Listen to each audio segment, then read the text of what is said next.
जय हिंद मित्रांनो. एक्झाम जागर या एज्युकेशन यूट्यूब प्लॅटफॉर्मवर तुम्हा सर्वांचं पुन्हा एकदा स्वागत आहे.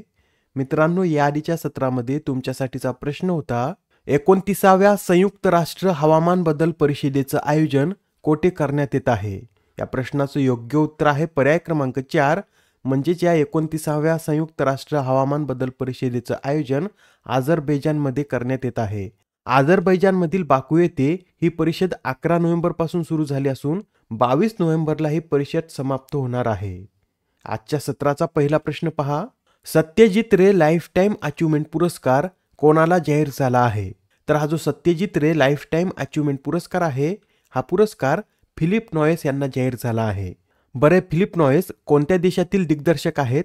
तर ते ऑस्ट्रेलिया या देशातील एक प्रसिद्ध दिग्दर्शक असून त्यांना 55व्या इफ्फी सोहळ्यात या पुरस्काराने सन्मानित करण्यात येणार आहे.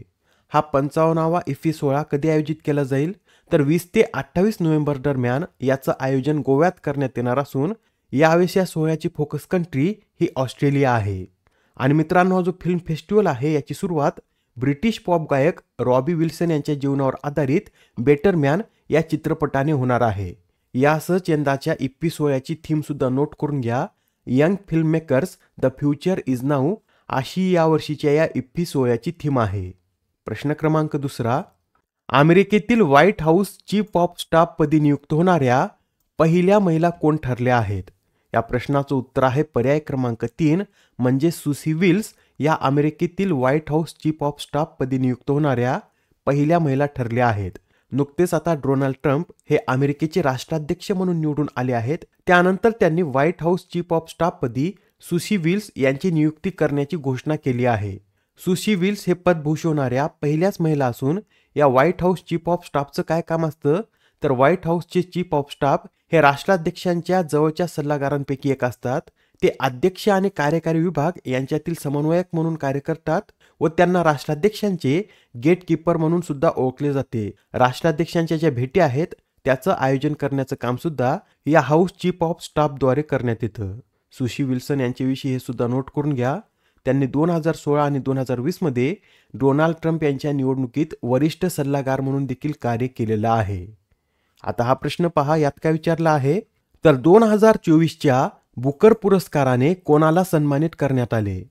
हा जो 2024चा बुकर पुरस्कार आहे, हा पुरस्कार ब्रिटिश लेखिका सामंथा हार्वे यांना देण्यात आला आहे. सामंथा हार्वे यांना त्यांच्या ऑर्बिटल या कादंबरीसाठी हा पुरस्कार मिळाला असून त्यांची जी ऑर्बिटल कादंबरी आहे, ही कादंबरी आंतरराष्ट्रीय अंतराळ स्थानकावर आधारित आहे. अत्यंत महत्त्वाची न्यूज आहे, लक्षात ठेवा. 2024चा बुकर पुरस्कार हा सामंथा हार्वे यांनी पटकावला आहे. या पुरस्काराविषयी सांगायचं झालं तर या पुरस्काराची स्थापना 1969 मध्ये करण्यात आली होती व 2019 पासून हा पुरस्कार क्रँक स्टार्ट या संस्थेद्वारे देण्यात येत आहे. या पुरस्कारात विजेत्याला किती रोख रक्कम देण्यात येते? तर 50,000 पाऊंड इतकी रोख रक्कम यात देण्यात येते.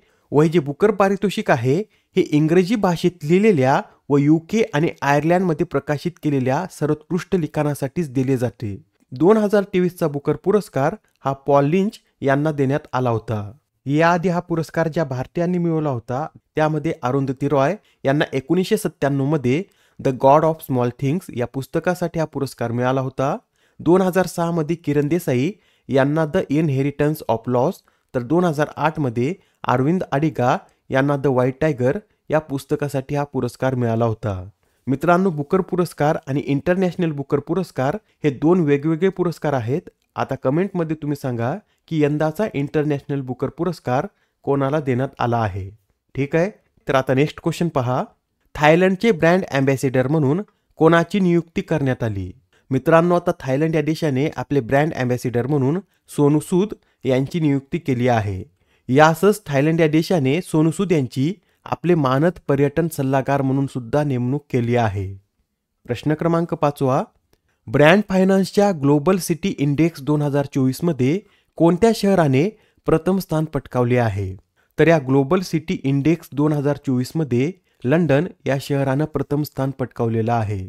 लंडन हे सलग दुसऱ्या वर्षी या ग्लोबल सिटी इंडेक्समध्ये पहिल्या क्रमांकावर असून यात दुसऱ्या क्रमांकावर न्यूयॉर्क, तिसऱ्यावर पॅरिस, चौथ्यावर टोकियो, पाचव्यावर दुबई, 6व्यावर सिंगापूर, 7व्या क्रमांकावर लॉस एंजेलिस, 8व्यावर सिडनी, 9व्यावर सॅन फ्रान्सिस्को तर 10व्या क्रमांकावर ॲम्स्टरडॅम हे शहर आहे.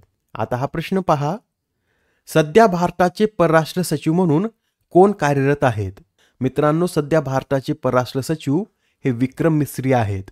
एक्झाममध्ये बऱ्याच वेळा परराष्ट्र सचिव कोण म्हणून विचारण्यात येतं, तर लक्षात ठेवा विक्रम मिस्री हे आपले परराष्ट्र सचिव असून आता त्यांच्या कार्यकाळात सुद्धा वाढ करण्यात आली आहे.